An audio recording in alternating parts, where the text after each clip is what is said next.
So I think this is our, maybe the biggest turnout we've ever had for one of our lunches.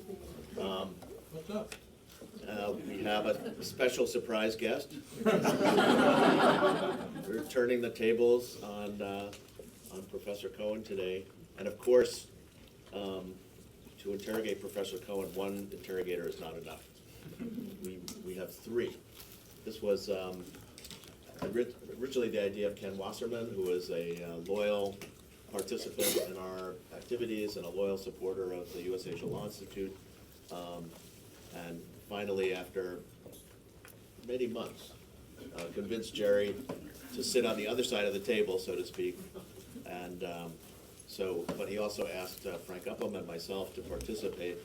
I'm kind of losing my voice, so as you can tell, so I will have to choose my questions carefully. But Ken is going to start us off, and of course we welcome everyone to jump in. An hour really is not going to be enough time, but we'll have to do the best we can. Well, thank you, Ira. The first question, I think, is clear to everybody. Where were you born? That's easy. Elizabeth, New Jersey.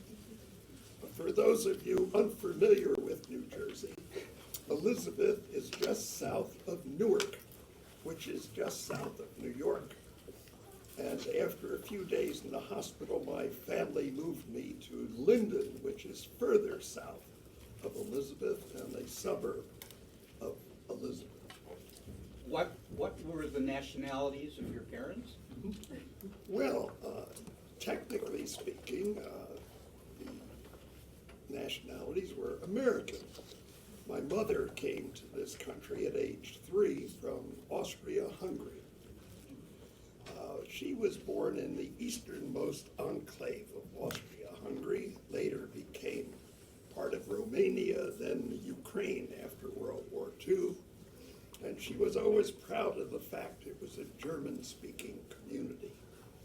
If you were an East European Jew, you wanted to be with the German community a little more than with the Russian-speaking community. That's a prejudice that endures. Even when I had to ask my prospective father-in-law, could I marry his daughter, I knew he wasn't crazy about it because he was from ancient mid-19th century immigrants to America, German-speaking, whereas my father was born here on the Lower East Side to Russian speakers from what is now Poland near Krakow. And they did not speak German. They spoke Yiddish and some Russian. So you have these deep sociological sort of spirit, you might say, in the American society. So my mother was American because she came here at age 3 and her family became a citizen. And my father, as I said, was born here in 1896 in the Lower East Side. Did you have any language experience then as a child, apart from English? Yes, when my mother wanted to have a discussion of a confidential nature with her older sister, my Aunt Fanny, they spoke German. And that helped me. I never formally studied German, but I did learn something trying to understand what they didn't want me to know. In a way, one of the many defects in my education was the failure to study German. I had a fabulous German teacher in high school, 1945, 46, 47. Hans Moldaschel was his name. He was a PhD, lively, dynamic German, a great teacher, and I should have taken that course. But we had so much anti-Nazi, anti-German feeling in this country. I studied Spanish, and while I love the Spanish language and have had many friends for whom that's their native tongue, Spanish is not as useful if you want to go into the field of comparative law. German is a great language, especially if you're interested in East Asia, Northeast Asia, but that was too early for me to anticipate. So what was your major at Yale College?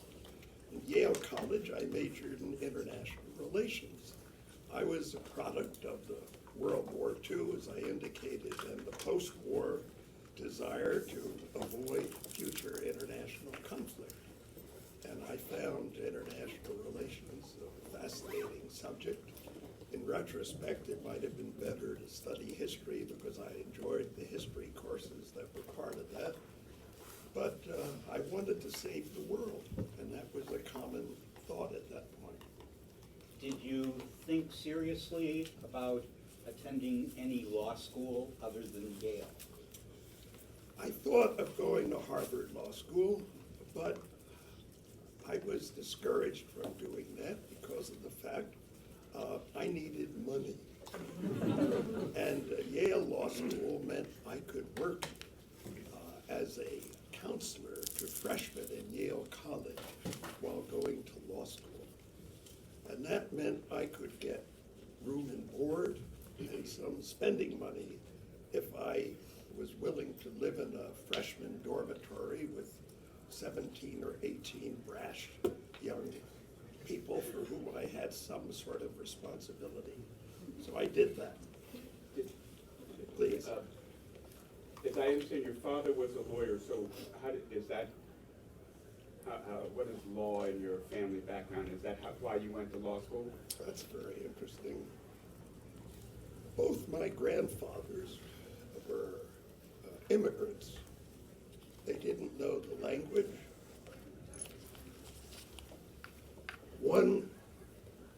They both drove horses and wagons. One was a milkman, my mother's father.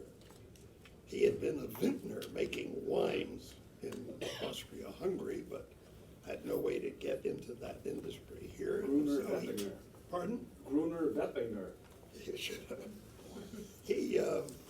So he drove a milk wagon, and my father's father was what we called a junk man. He would go around with a horse and wagon and pick up what he could in terms of used furniture or whatever, and try to resell that to people. So we had no law in our background. My father, however, somehow got the idea he wanted to study law. He couldn't afford it.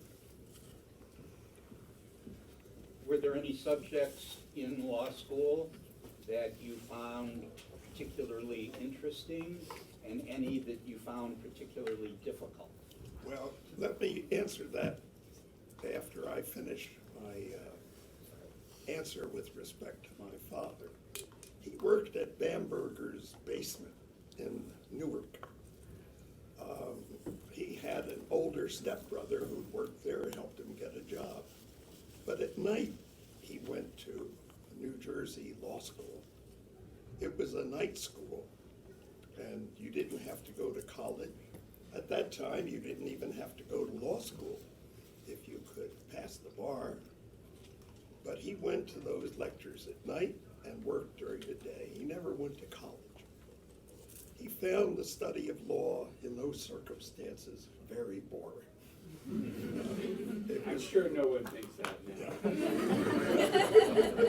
We have a lot of adjuncts on this faculty, but most of them are extremely able people, and I've never met one I thought was boring. But in those days, these were lawyers who worked all day, and then they'd come in and they'd read some lectures at night. No questions, nothing interesting. My father loved going to court, but he found law school before you got a chance to go to court very, very boring. And it made it only harder when he looked for a job after law school because he couldn't get one. He hadn't gone to law school. Law firms he approached said, well, we take Columbia graduates. NYU in those days was not as well known.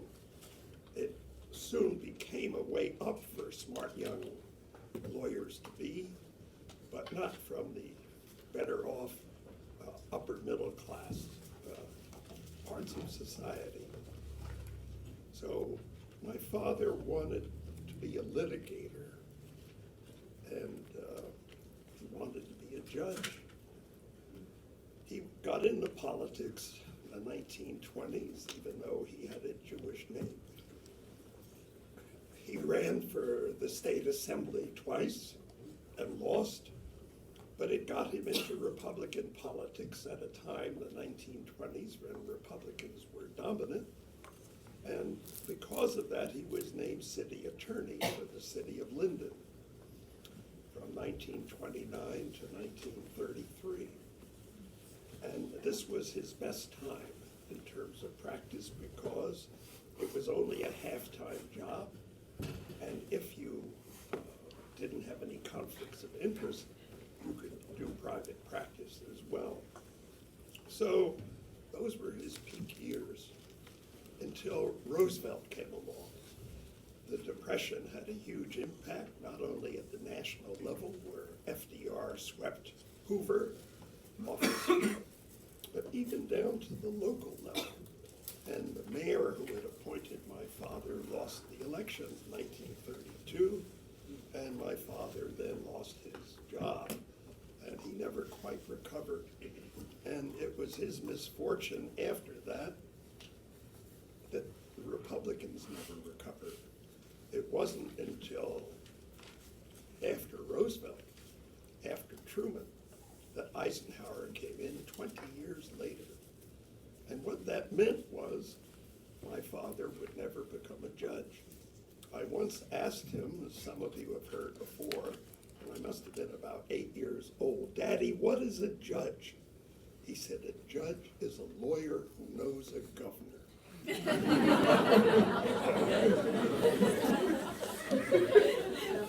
Later, one would have to modify that and say, if you want to be a federal judge, you better know a senator. But that was the reality of the process. Now we come to the question, who asked about law school? What subjects? I did, yes. Well, I didn't want to go to law school. I wanted to go to Harvard for a PhD in international politics. Harvard offered me a 4-year all-expense scholarship. I could have earned more money by going to study than by going to work. They had a lot of money in the government department. And I hesitated a long time about that. I got a Fulbright scholarship after college. And that gave me a year to think about things. And I remember the chairman of the Harvard Government Department, Charles Charrington, saying to me, "Just go have a good time for a year and then come back to us." I said, "What should I do this summer?" I was a senior in college talking to him. He said, "Come up and study this summer, and we'll give you a fellowship." Well, it was a very handsome fellowship. I had a great time. I took 2 courses with a wonderful professor from Smith College who supplemented his income every summer by teaching in the Harvard Summer School. His name was Hans Cohen, K-O-H-N. And he was a wonderful scholar on the history of nationalism. And I took his courses, and then I went to consult him. What should I do?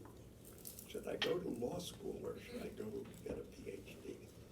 He said, "Go to law school." He said, "It will give you more flexibility. If you want to be a teacher, you can teach, but it gives you opportunity to do more things in government. You can enter private practice. If you want to earn a living, it's easier to do that as a lawyer." And he said, and I just gave the same advice to my son, Ike. And sure enough, at Yale Law School, his son Ike was 2 years ahead of me. Very smart guy. I often wondered what became of him. So Yale was an easy choice, as I indicated, once I wanted to go to Harvard. Didn't attract me because of the size. Yale Law School was a smaller place then, even than now. 135 students in my class. Harvard had 500. And although I was impressed with Cambridge as an undergraduate, I went up once to visit my cousin, who was an undergrad at Harvard and became a distinguished sociologist named Julian Simon, who did a lot of work when he Journal had a good editorial on him because he was one of those who addressed the question of, are we gonna run out of food? Will the world produce more people than food, et cetera? And he was quite reassuring to the capitalist class that we would handle the problem, as indeed we have so far. Where did you go on the Fulbright? Did you take it overseas? Yes, I'd never been out of the country. I'd never really been on an airplane. 1951, I went to France.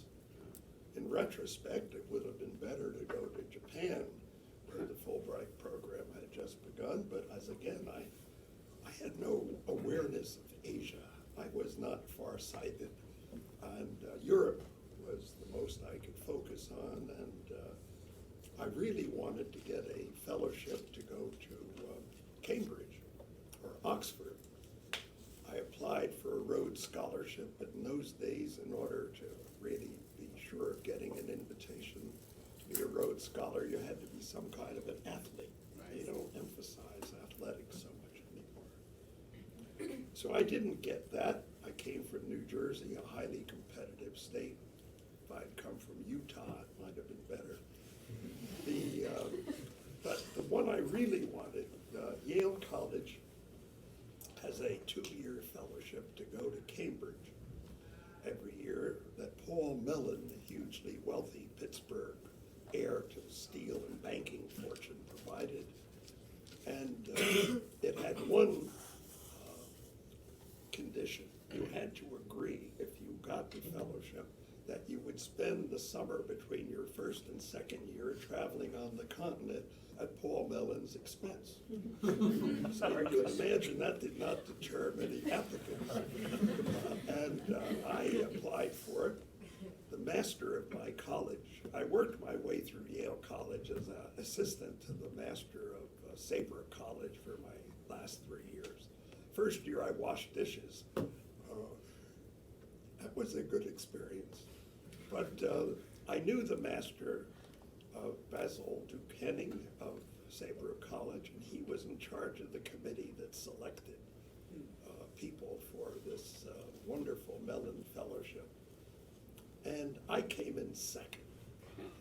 They preferred somebody 5 years older than I, who'd been in the war and who was a close friend of the master's wife.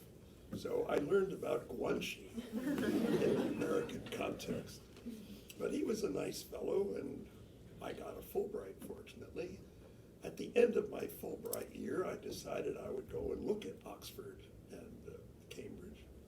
And Oxford, I bought a Harris tweed sport coat that I can still wear today, and some of you have seen it. And I remember saying to the salesman, "Is this material likely to last?" I said, "Because I can't afford to buy 2 jackets." And he looked me in the eye and he said, "Buddy, this material will outlast you." And it looks like it will. But in Cambridge, I went to look up my classmate who got this wonderful fellowship. And I learned to my consternation that in November, just as he was really beginning his first year, he had to give it up because he had a recurrence of tuberculosis that had first occurred during his military service. And so no one in my class got the benefit of this fabulous Paul Mellon Fellowship. And Cambridge was the most beautiful place I've ever visited. I was there about June the 5th, and the river was beautiful, the sun was out. I just thought, someday I'd like to come back and study at one of these Oxbridge colleges, something I have yet to do, although I've been invited next fall to go overseas for a bit. In any event, when I got to Yale Law School, I just, held my nose and started to study law. I wasn't interested in it very much compared to studying international politics. But I found it very interesting. I had a great teacher named Friedrich Kessler, Fritz Kessler, who was really a German refugee. He wasn't Jewish, but his wife was. He was a great teacher. And I became interested. I also had one terrible teacher, Charles E. Clark, then Chief Justice of the Second Circuit Court of Appeals, former dean of the Yale Law School, who was one of the worst teachers I knew. He was totally incapable of transmitting information in an intelligible fashion. He was always talking about his feuds over Rule 28 of the Code of Civil Procedure with some Los Angeles lawyers. And I remember at the end of the semester, our very last class, he was talking about collateral attack. I didn't have a clue. And I went up with 3 or 4 others to ask Judge Clark, what is collateral attack? He looked at me and he said, you don't know what it is? That's what we've been talking about. I said, thank you very much. His son, Eli, who was a wonderful person and he inherited a job at the Yale Law School teaching estate planning. Eli was a charming, attractive, nice guy, but he had also inherited the inability to teach. He was really boring. But Yale Law School was a great place. Very good. So I have a sense of what made the Clarks boring, but what made Kessler good? Because he was always asking good questions, stirring up debate, and with one exception, he was enormously kindly toward people who were struggling to understand what law was. But I do remember the exception. There was in my class a very nice young fellow named Joseph Apter. He had gone to City College here in New York. He ended up number 1. He got accepted at the Yale Law School. And he was extraordinarily earnest, more than the rest of us. But he wasn't very smart. He had got to the top by memorizing things. And he would raise his hand and he'd ask the most obscure question. He couldn't respond. He was interrupting our discussion all the time. And Kessler, seeing that this young man was now proving to be an obstacle to our learning process, he finally said in exasperation one day, look, Mr. Apter, the next time you want to ask a question, don't just raise your hand. He said, think about it first. Analyze the question, upwards and downwards and sideways, and when you really have focused on this question, then put your hand up and say the opposite. Mr. Apter was not heard from again, and he flunked out. Oh my God. In those days, it wasn't easy. I think it still isn't easy to flunk out of the Yale Law School, but he managed it, in part because somebody told him you can't take the exam on property unless you have read and memorized Holdsworth's 8-volume history of the common law. And I'd see him up there in the library day after day, going through these ponderous English history things, learning about 14th century English property doctrine, which you know. Yeah. But it didn't do him any good on the exams. But the Yale Law School was a wonderful place, except in one respect. 135 students in my class, only 4 women. Can you imagine? Those were the good old days. Well, there were no women at Harvard at that time, right? Oh, that was I entered in 52. Harvard Law School first admitted women, and this is incredible. And I see a distinguished Harvard Law School graduate here. They did not admit women until 1950. The first class that graduated JDs from Harvard who were women was in 1953. Now that I find mind-boggling. Harvard was famous for all these great liberal reformist professors in the 1920s. Felix Frankfurter was the best known among them. But all those liberals wouldn't admit women into the law school class, whereas NYU, to its credit, and Yale, to its credit, admitted women very early. and they played an important role. But at Yale, there were still only 4 out of 135. And I think they were largely intimidated by the atmosphere. And even Harvard, when I first taught there in the fall of '64, they had some women in the class, but they were intimidated. And I'll give you an example, which I've often cited.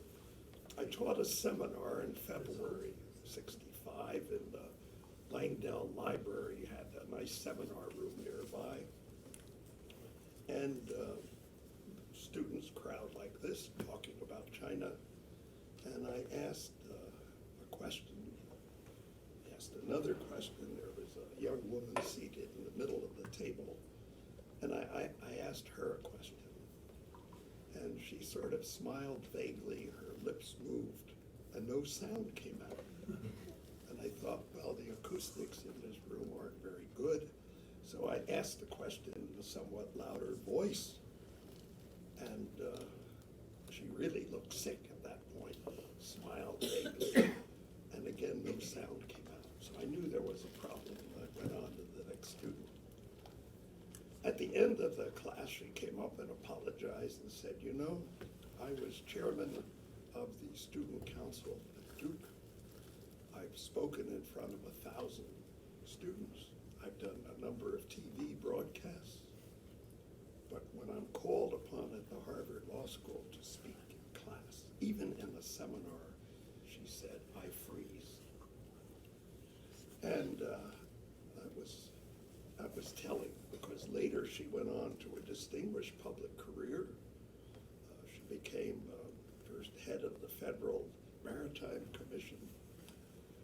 She then went on to head the Red Cross. She became senator from North Carolina, Elizabeth Dole. She married Bob Dole. That undoubtedly helped her career. He was a leading politician in the Republican Party, ran for president at one point. And Elizabeth, I'm trying to think what her family name was, it may come to me. But in any event, she even got elected to the Senate. But when the Republicans thought she would be a good vice presidential candidate, after they watched her walk around the Republican presidential convention, nominating convention, they thought she was just too uptight. She was still uptight so many years later, and they thought she can't run for vice president because she's not like Bill Clinton. She's not, as we could say today, even like Hillary Clinton. And so she never went beyond the Senate. But I use that as an example to indicate the Harvard Law School atmosphere, even in the mid-'60s, was inhibiting to women. But some women coped with it admirably. I remember one in my class became a congresswoman from California, and she's retired from that, but doing some active things now. And there were a number of, one of the fun things about teaching at law schools is, you know, some of your students go on and do public things. I had thought of politics as an alternative to academic life for myself, but then probably too cautiously decided you put in a certain amount of effort in academic life, you get a predictable result. You can't be certain what it would be, but you put a certain amount of effort into politics, and there's so many factors at play, many of which have nothing you can do to control, and you're just a victim. And sometimes I regret that, seeing the quality of some of our politicians, but it may have been the right thing. Next question. As editor-in-chief of the Yale Law Journal, did you have any anecdotes that might be interesting to us? Yes. The Yale Law Journal was an important magazine, and it had some influence, some articles it published. It did the year before my year, they did a wonderful analysis of the American Medical Association, and showing its immersion in politics and its influence not always benign, etc. And they did a number of things I thought I would have a peaceful reign as the editor, but Yale Law School in those days was riven by a feud within the faculty. There were conservative people and there were radical people on the faculty. This was the era of Joe McCarthy. Law professors either avoided the McCarthy question or they spoke out. I admired some of them quite a lot. And the choice of who should be the dean often was influenced, and who would get tenure even. And in my year, there was a fuss over a wonderful teacher named Vern Countryman, who spent most of his time on civil liberties matters. He didn't write many law review articles. He taught a very tough course in bankruptcy, but he also taught about corporations, and he wrote a lot of things, a lot of appellate briefs for civil liberties matters. And there was a question, should the faculty take into account when judging his publications in appellate briefs. He didn't get tenure, and it was a bitter experience. And I got involved in that somehow, and we had a wonderful dean named Harry Shulman, a great labor arbitrator person, but he died in the middle of my third year when I was editing the law journal. And the question came up, we wanted to do a tribute to him. And I made a big mistake. I asked several people to write tributes for the law journal. One of them was my boring first-year teacher, Judge Charles E. Clark, who, to his credit, was a radical reformer and opposed Harry Shulman and questions like, should countrymen get tenure? Henry Kissinger once said, the reason academic politics is so fierce is there's so little at stake. But actually, there are important questions at stake. And who gets tenure? Who has the opportunity to influence people like yourselves and write about things from a secure perch, which was important because people were losing their jobs in other aspects of law during the McCarthy era. Charles E. Clark had poor judgment, not because he was a liberal reformer, which I liked. I asked him to write a tribute to his successor as dean, who had just died, and instead he wrote a diatribe attacking the late dean. It should not be considered a major fault that he failed to do this or that. I mean, I couldn't publish that. And I wrote him back. I said, dear Judge Clark, it's just not appropriate. You're condemning a dead man who can't respond in an issue dedicated to his memory. That's just awful. And he, of course, didn't like what I said. And he thought I was being manipulated by the other side in the faculty debate. And he said so. And I wrote back, no faculty Rasputin lies in the background. No schemer was telling me what to do. I made my own decision, etc. Did you use that language? I said Rasputin. See, I benefited from my international relations. Now we know what you did in France. Yes, I'm still fascinated by Rasputin. We have books that have just been coming out lately about his role with the Romanovs, etc. And it's eternal interest. But in any event, you can see why the Yale faculty was not an attractive place for me to think about some years later when I decided to go into teaching. But that was a memorable incident. But I enjoyed thoroughly my exposure to the colleagues I had, many of whom have gone on and done great things. And it also got me a job in Washington, which was helpful. You mentioned Henry Kissinger, and in order to move forward, can you indicate what your role was, if any, in the Kissinger visit to China and the later Nixon visit to China? we're skipping the whole Washington era, Well, which is okay with but I me. think we do have to cover one Okay. question, at least. You know, it would be the highlight of most lawyers' careers to clerk at the US Supreme Court for one Supreme Court justice. You clerked for two. So could you tell us how that came about? You know, one of the themes of this luncheon program, as you've heard me say ad nauseum, is luck. The role of luck in life is crucial. Whom you meet at what time in your career, how did it happen, should you take the opportunity that otherwise you might have missed? Why is the beneficiary of luck? I knew Justice Frankfurter slightly because I invited him to be the speaker at the Yale Law Journal banquet in 1954. That was another of my great mistakes. He went on and on and on after dinner, which had been preceded by a too long cocktail hour. And you had 100 and odd people there, and they were tired and they were drunk. And Frankfurter was haranguing them.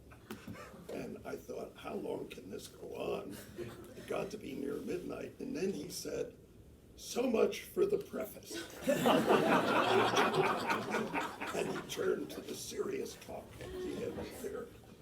Well, I didn't make that mistake again. So I didn't really know him, but that was my exposure to him.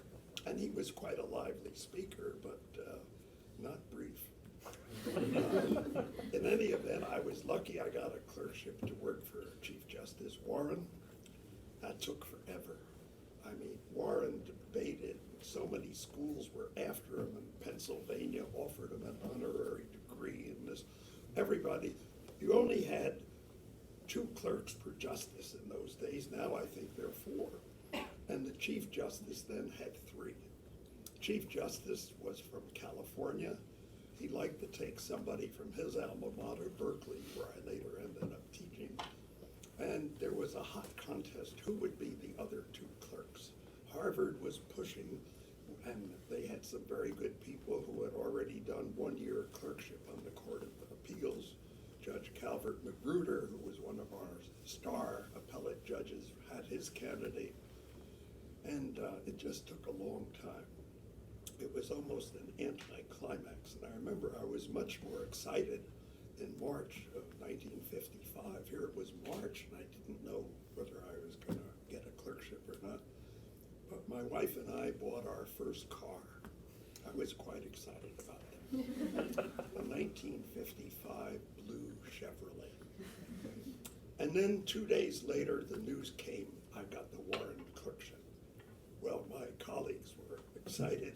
My dear friend, Steve Pollack, who I still see in Washington, he was a year behind me, and he passed me in the hall. He said, "Congratulations, great news." And I thought he was talking about my new car. And I said, "It's already been rained on." Here he's congratulating me on a clerkship. And I say, "It's already been rained on." He thought I'd lost my mind. So much for anticlimax. But in any event, I had a great year with Warren, except Warren, in the middle of the year, told me and my co-clerks, we must no longer talk with Justice Frankfurter.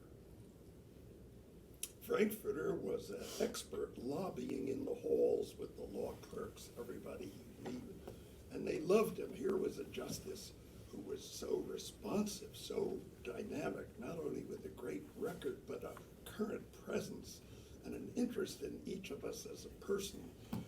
It was irresistible. You just liked him, and he had a sense of humor. But Warren felt undermined, you see. Warren, unlike Frankfurter, who spent his entire career preparing for a life as a Supreme Court justice, Warren hadn't really spent much time as a high-powered lawyer or academic. He had gone into politics, prosecutor of Alameda County in Berkeley area outside San Francisco. He became Attorney General of the state of California, and then he was elected 1940 to be governor. And he was governor of California through its most prosperous years, 1940 to 52. He didn't know much about constitutional law. You could say he demonstrated it when he supported the internment of Americans of Japanese descent, as well as, that was the only really black mark on his record, but he was not known for concern for civil liberties. And Warren came to the Supreme Court feeling very insecure. As governor of California, he had hundreds of people on his staff, experts in every field he could rely on. His job was political judgment. He was very good at it, and a liberal Republican reformer. And when he got to the Supreme Court, as he once told me, he just saw these 3 law clerks and 2 secretaries. Mrs. McHugh was the executive secretary who sort of dominated the Supreme Court then, and she handled a lot of things. But Warren just felt unprepared and insecure. And there was this guy, Frankfurter, lecturing at every time the court met. And my office was just outside the court conference room. And oh, the door was a very thick wooden door. I could hear Frankfurter shouting at these people. And hear him slam the table. That's where I developed that. Shouting at the other justices. At the other justices. How could they be so dumb as to resist what he wanted? And if you've been governor of California, or you've been this or that, you don't like to be lectured. And when I got to the Supreme Court, the first question I asked the fellow who was just leaving as Warren's 2-year law clerk for his first 2 years at the court, I wanted to know, why did Warren seem to follow Justice Hugo Black in his decisions instead of Felix Frankfurter? And Earl Pollock, this fellow's name was, he looked at me and he said, Felix irritates, Hugo soothes. There's politics and human relations, even in the Supreme Court, of course. So there I was, I had a great year, but I had to keep away from Frankfurter for the winter, spring. But I decided at the end of our year, I should accept his decision, or his invitation to a number of us among the clerks he liked to come to lunch at his house. And we had a great lunch. It was a wonderful experience. But then I was going into the service. I had a job. I didn't want to get drafted. So I got a job in the General Counsel of the Air Force office. I'd also been offered a job in the General Counsel to the Army's office, where I had some friends who were there, Derek Bach, John Simon, Phil Arita, a few others. And I was ready to go, and then all of a sudden, the draft rules changed. And if you were 26, or if your wife was expecting, you didn't have to go. So I was available. What was I going to do? The first thing I did, I signed up to be an assistant in the campaign of Adlai Stevenson for his second effort to become president. This was the election of 1956 against Eisenhower, who was a formidable candidate, having been our savior general in World War II, etc. But I thought Eisenhower was not as good as Adlai Stevenson, who was a brilliant speaker, governor of Illinois, a liberal reformer, the most young intellectual left-wing Democrat, however you want to characterize us in the East Coast or West Coast.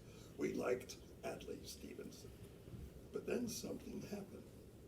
I heard from my former co-clerk, Andy Kaufman, who spent the year I spent with Warren, he spent with Justice Frankfurter, that the other person selected to become Frankfurter's law clerk couldn't get out of the Army in time to get there.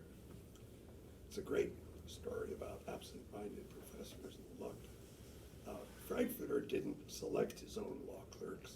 He had Professor Henry Hart, a great scholar at the Harvard Law School, author of Hart and Sachs, author of Hart and Wexler on the federal court system. Henry Hart selected the law clerks always from Harvard people. And he selected a fellow named Kevorkian, Jack Kevorkian, who was in the army in France, to be the law clerk. Andy was staying a second year with Frankfurter Andy Kaufman. The only thing is, Henry Hart didn't tell the person he selected that he'd been selected. And then he just went about his business. Months went by, this guy hadn't heard anything. And it got to be June, and Frankfurter heard nothing, and then he gets a pathetic letter from Kevorkian in the army in southwest France saying, "I've heard a rumor that I may have been selected as your law clerk." And Frankfurter thought, uh-oh, Henry's done it again.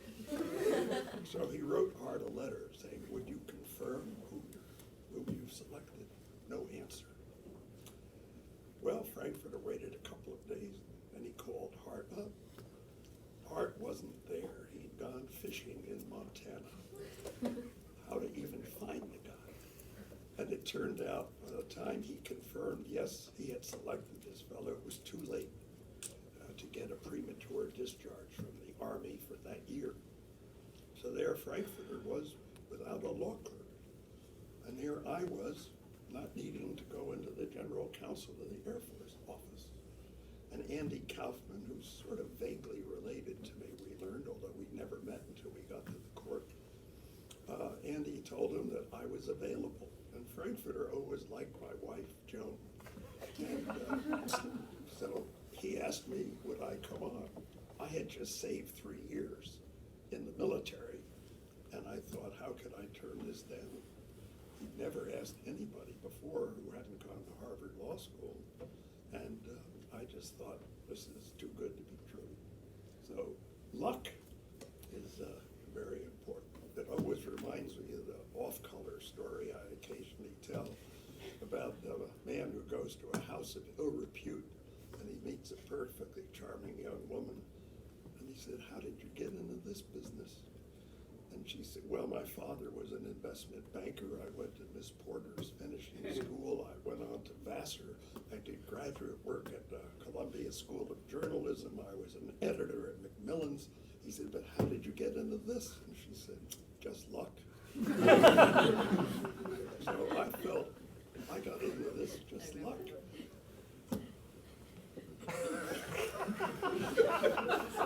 There's a lot of similarities in those stories. Timing is difficult because you have such a colorful and wonderful story that it's hard to determine which one is best to focus on. But you asked me a good one before, and we shouldn't let it go. Okay, Henry Kissinger. Yeah. What was your relationship at that time? Well, you know, life is funny. If I had taken the PhD opportunity to go to Harvard, I would have been a junior, Japanese say, deshi of Henry Kissinger. He was 5, 6 years older than I, at least, and he was making a mark as a young intellectual in Harvard International Relations. But I didn't do it, and I missed that opportunity or problem. But I got to Harvard later to teach at the law school. It was the August '64. Henry was teaching in the political science government department. I didn't really know him. Sometimes we saw each other at various meetings at the faculty club concerned with international politics. There was a Harvard-MIT kind of discussion group. That's where I got the idea of having these discussion groups because I enjoyed it. But I didn't really know him. He did teach with Professor Barton Leach, a very senior property teacher at Harvard, who also taught a seminar on law and national security. And Henry sometimes co-taught that seminar, and once I sat in on it for a session or two. But I got so tired, students would ask Henry good questions, and he'd say, "I'm afraid I can't answer that question because I've been a consultant to the government." And I don't think professors should be professing if they can't do their job because of their consultation. That offended me. But I didn't know him. In any event, it was a very controversial time. America-China policy had been very, very harsh. We'd had this bitter experience during the Korean War, impact of that was still going on. And a group of the senior people, as well as some of us younger people at the Harvard faculty, thought we really should try to change US policy. I had, again, luck, come to study China because a man named Dean Rusk was Assistant Secretary of State during the Truman administration in 1950. It had been his misfortune to agree with those who said, even if we send our troops into North Korea, China wouldn't dare enter the war against the great superpower. That was a tragic mistake, of course. Chinese had been warning us secretly by the Indian ambassador that they would enter the war. We just thought they were bluffing. There were a few people in Washington who said they're not bluffing, but they didn't prevail. Well, Rusk lost confidence in the then China advisors in our government because he'd been misadvised. He got to be head of Rockefeller Foundation after the Truman administration was succeeded by Eisenhower. And to his credit, Rusk decided he should help train a new generation of China specialists who would know more, despite the McCarthy influence on that, than the previous generation. And he trained people in politics, economics, society, international relations, history, literature, everything but law. And in 1960, our new dean at Berkeley, where I had started teaching, I'd spent 1 year already at Berkeley, our new dean went to see Rusk, who had been his law school classmate for a year, and he said, give us a chair, not in Chinese law, but in African law. Our new dean had been impressed by a man named Dennis Cohen from the Cape Town faculty in South Africa, who had barnstormed America in 1959 trying to interest us in South Africa's human rights plight. And Newman, despite California being an inconvenient place to study Africa, you'd think East Coast would be more logical, he wanted us to get a chair in that, and he went to Rusk and said, give us a chair in African law. And something struck Rusk, and he said, by the way, although Africa is important, who knows anything about China and law? Newman didn't know. I remember he came back, we were taking our students to a legislation seminar in Sacramento, to the capital of California, and he told me that. And even then, if I'd had some imagination, I should have said, gosh, there's nobody in this country who knows about China and law, and we should do something about it. But I was so busy, I just forgot about it. 2 years earlier, the dean of UCLA Law School, who was trying to recruit me, said at a party he gave for the faculty to meet me, this was in LA, he said, somebody should study the law of Red China, as it used to be called. And I said, without a moment's hesitation or thought, that's the zaniest idea I've ever heard. 2 years later, a month after Newman had seen Rusk, Rusk calls up Bob Scalapino, the chairman of our political science department at Berkeley and a great scholar, and he says, does the law school seem to be a good place to train somebody for China? Because Africa is important, but China is more important. Bob called our dean, the dean calls me, and he said, I know you're not the right choice because you spent years in Washington doing domestic stuff, but find me somebody. Find me an East German who studied law in China. Find me an American law graduate who's done well at law school, who's of Chinese background. Find me a graduate student in economics who knows Chinese and is willing to start law school. Find me somebody. I don't want to lose this opportunity. I spent a month trying all of the above, and nobody was interested. This was a dismal time in U.S.-China relations. We couldn't go there. They couldn't come here. Very hostile contacts. And nobody wanted to do it. Then something went off in me when I heard somebody said, Confucius had this saying, establish yourself at 30. Son, sure, early. And I was about to have my 30th birthday. And I thought, why not? go into academic life, you should do something pioneering, something different. I could have taught law part-time as an adjunct and continued to make money practicing law. That would have been entirely acceptable, but I wanted to do, if you take the plunge in a full-time academic life, then do something you can't do as a practicing lawyer. And this looked like a pretty impressive challenge. And most people who heard what I was going to do, and if they were friendly, they thought maybe I was having a nervous breakdown. Why would you throw away a promising career on a country you couldn't even go to? And what about the Chinese language? So it seemed like an irrational thing to do. But I haven't given you the answer to your question yet. Like Frankfurter, I go on too long with the preface. It's not midnight. It's not midnight. No, not yet, but it's getting there. In any event, by the time I got to Harvard a few years later, we wanted to have a new China policy. And Dick Neustadt, a famous political scientist from Columbia who'd written a book on presidential power, was invited to start the Kennedy Institute at Harvard. And Dick and I somehow became friends, or through our wives, I don't know. But he wanted to have a special Harvard-MIT committee to study a new China policy. And he asked me to be the chairman.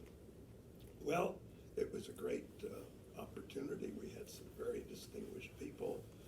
And for about 15, 16 months, we met regularly, and we made a set of recommendations that were going to be given to whoever became the president in 1968 election. Nixon won that election.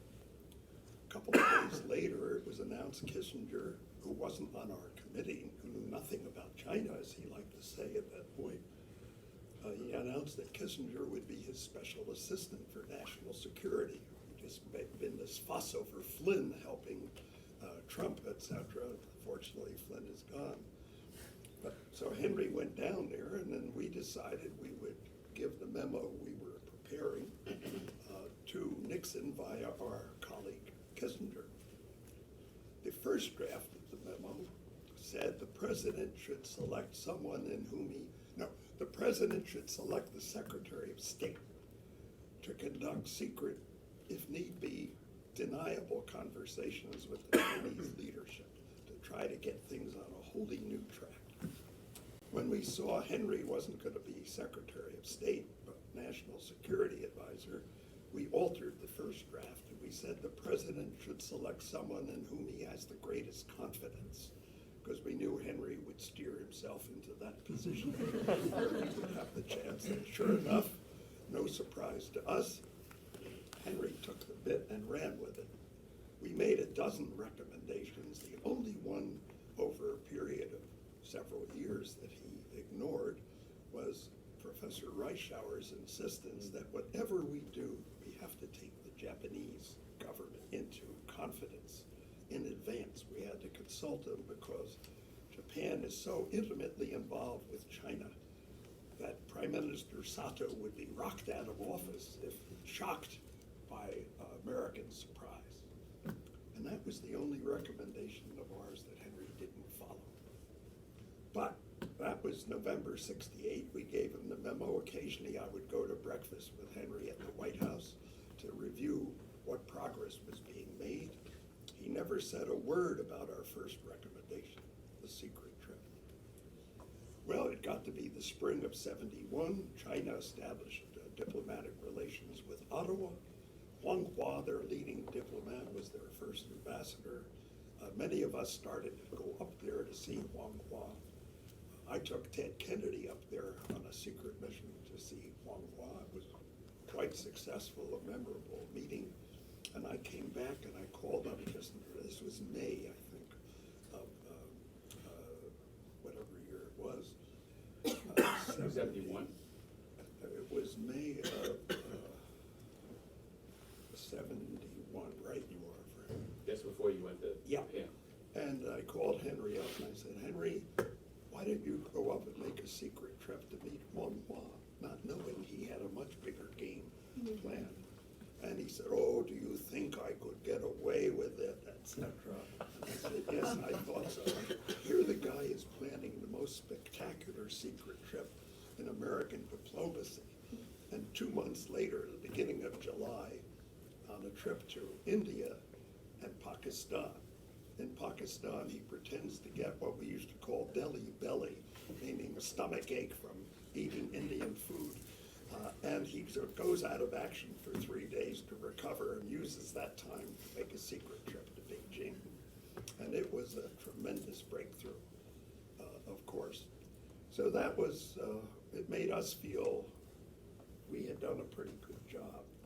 And we haven't completed the job, but given where we were in November '68, and Kissinger, who used to always say, "I don't know anything about China," well, beginning with the secret meetings with Mao and Zhou Enlai, he started to learn, and they got on very well.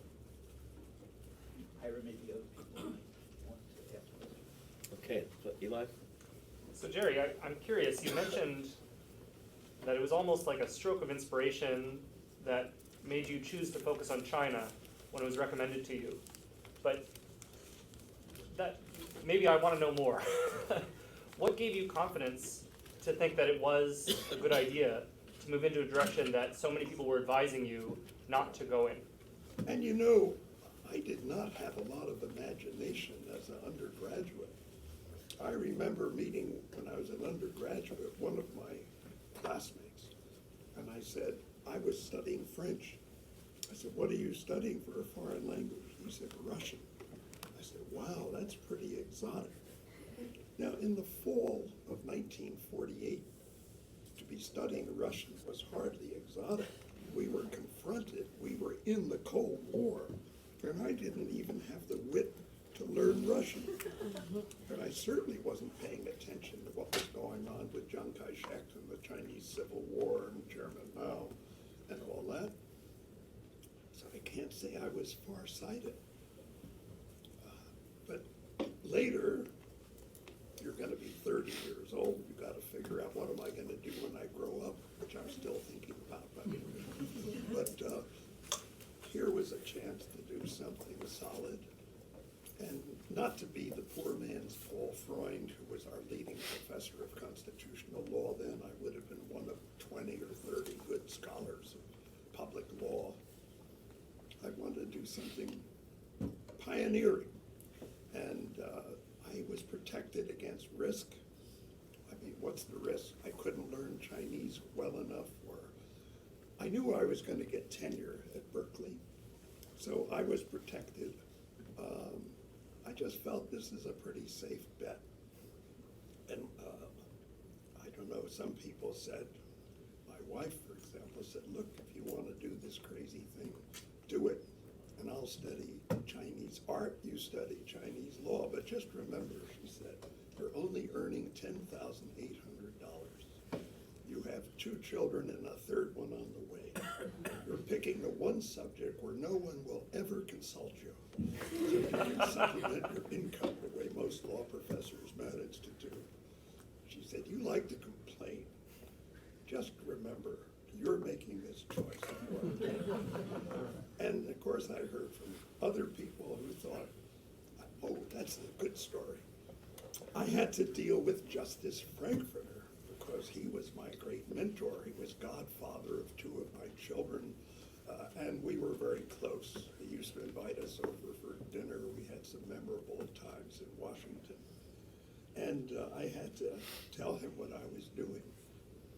And I wrote him, and I got a disappointing reply that you're throwing away a whole accumulation, he said, meaning the years in public law in Washington and all that. Well, I knew Frankfurter didn't like our outgoing law school dean, William L. Prosser, who had written the great treatise on torts that everybody at law school 20, 30, 40 years ago used to rely on. Frankfurter really disliked Prosser. So I thought I'd have a little fun with Frankfurter. I wrote back, "Dear Mr. Justice, I quite understand your position. Indeed, Dean Prosser was saying exactly the same thing the other day." Well, I knew Frankfurter was was manipulable. And I got back by return. I could still see it on the yellow pad lined. And he starts out, given the role that China is destined to play in your lifetime and that of your children, he said, of course you're doing the right thing. Tell Prosser to go to hell. A lot of funny things happen along the way. But why do you do anything? It's hard to say. I just thought the odds were in my favor. I'd always wanted to do international relations. I saw China coming along as a major player. I thought, when I was a senior at college, my mentor there, sort of a right-wing historian, Samuel Flagg Bemis, I wrote my thesis about the Yalta Agreement that FDR and Stalin, et cetera, had made. And Bemis was sure that the communists had sold us out, and Alger Hiss must have played a major role in getting the weakened FDR to agree to the Yalta Agreement.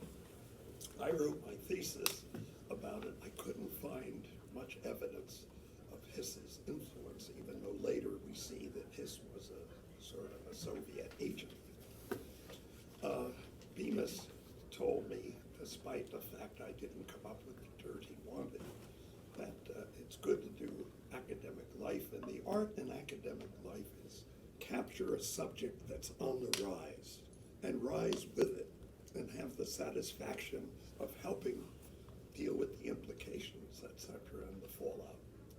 And I thought of that when I had the chance to study about China. Pure luck, and I thought, why not try it? But it's hard to say. Sometimes you ask, what was it in my background? And I've thought of this.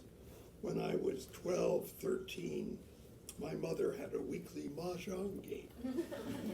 Not bridge, like every other good American mother of that period, but she had a mahjong game, and I heard the clack of the tiles.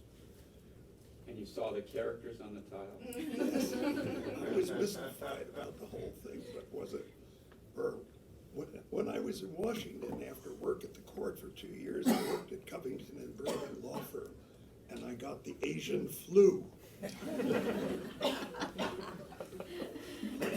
I got involved in a fabulous criminal case in Washington. On Labor Day of 1958, while I was an assistant U.S. attorney and federal prosecutor, my boss, who had for years refused an arrest warrant or a search warrant that the police vice squad was trying to get against a man named Lawrence Gishner. He was a Cleveland Park respectable upper middle class fellow, inherited a family business, and he had one real preoccupation. It wasn't business. He wanted to be a scholar of East Asian pornographic art. And he created a museum on the third floor of his house with all kinds of Japanese, Chinese, Korean pornographic objects and paintings and books. And he published 3 books. And one of them was Erotic Aspects of Chinese Art. The second was Erotic Aspects of Japanese Art. And the third, reflecting the greater specialization thereof, it was Erotic Aspects of Hindu Sculpture. And the vice squad, a man named Blick, had for years wanted to get in because Gishner had invited many high Washington officials to come for dinner, and after dinner they would repair upstairs to the third floor to view the collection. And then he had a book, a guest book, as they left, where they would inscribe things, very interesting, or beautiful, judge of the Court of Appeals. So he had some respectable people there. And he never invited the head of the vice squad. And the head of the vice squad wanted to be there. And so on Labor Day weekend of 1958, my boss named Oliver Gash, I'm sure Jack McKenzie knew him, he was the U.S. attorney, later became a distinguished judge. Oliver Gash went up to Maine for the Labor Day weekend, and taking advantage of his absence, the spy squad applied for a search warrant against Gishner. And this Irish Catholic assistant of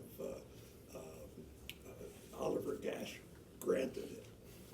And on Monday, just as Mrs. Gishner was going out to lunch, wearing white gloves, and had in her purse a copy of Lady Chatterley's Lover, which was then not yet legally published. That was another decision I got to influence a few months later. 12 policemen and 2 big vans showed up at their house and carted away this whole museum and the books. They'd been trying to trap Gishner by getting him to mail some of these books through the mail. They printed up phony stationery for a Colorado store that wanted to buy it, and then they were going to convict him for sending pornographic, obscene material through the mails, but he never went for that. In any event, there was a case, and my boss came back furious, and he said to me, "You better tell me what to do, because this case is going to go to the Supreme Court if we pursue it, and if we go to the Supreme Court, I don't want to lose it." So I had to find out, looking at all these objects and reading the books and going around to consult Washington experts on East Asian history of art. Was this pornographic trash? Was this academically protected material? Was it in the middle? What should we do about it? And that was a great example of my exposure to East Asia. Maybe that made it more attractive for me to pick Chinese studies in 1960. I don't know. So what happened? Pardon? Oh, we worked out a solution, because I thought, we're not going to win this case to the Supreme Court. And I got the idea, we should come out of here with a politically acceptable compromise. And so I got the idea that Mr. Gishner and Mrs. Gishner would contribute their collection over a period of years to the Kinsey Institute of Sex Studies at the University of Indiana in Bloomington. And we created a board of trustees, including the Roman Catholic bishop, to make sure that the public would be protected. And the Gishners got an annual tax deduction for their charitable contribution. So everybody was happy. Nobody lost face. And it was great. You, Jen? In your first 56 years of studying Chinese law, what's the most challenging aspect and the most satisfying aspect? I know. Yeah, we have In one a minute. group of people coming in 6 minutes. We all Yeah, have we're to be gonna out of get out. here, so. Well, let me say, the most satisfying thing is doing things like this. Seeing the students that you've had over the years and working with them, learning from them. We've got Ma Ying Zhou coming on Thursday. You can't have more fun than that. And you could see I obviously have a good time. Last question, John Koch. Jerry, you did make it in international politics after all. Tell us a little bit about your time with Dean Anderson, when you were president at the creation, along with him, and your role during Jimmy Carter's campaign when we first Well, met, that and your would take impact longer on than human 5 rights minutes. in that administration. You you know, do that in 2 minutes? when a professor comes into a room, Yeah, he expects it to be empty and Right. have his students in it, so. But as Ken just said, we're just at best halfway through. So we have a lot more weeks in the semester, so we're gonna, I mean, if we can all possibly do it, we're gonna continue it. I'm sorry, but I mean, it's Great. thank you all.